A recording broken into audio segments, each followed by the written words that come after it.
explain to the Russians that you cannot be a 21st century superpower or power and act like a 20th century dictatorship. So we will do it together, okay?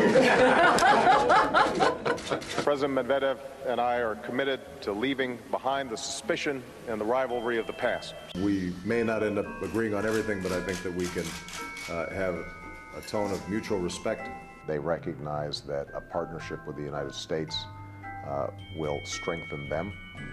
We were committed from the beginning to reset the U.S.-Russia relationship. I also came to office committed to resetting relations between the United States and Russia, leaving the Cold War behind to address new challenges in new ways. My last election, yeah. After my election, I have more flexibility. I transmit this information to Vladimir. After all, you don't call Russia our #1 enemy unless you're still stuck in a Cold War mind warp. In the 1980s are now calling to ask for their foreign policy back because, you know, the Cold War's been over for 20 years. For Mr. Putin, despite me and him having a whole lot of differences, to play an important role in that, and so I welcome him being involved. This is not the Cold War. This is not a contest between the United States and Russia. Russia's actions are a problem. They don't pose the #1 national security threat to the United States. You said a year ago that the United States, America leads, we're the indispensable nation. Mr. Putin seems to be challenging that leadership. In what way?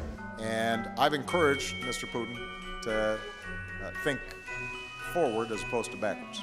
My assessment today, Senator, is that Russia presents the greatest threat to our national security. I would put Russia right now from a military perspective as the #1 threat.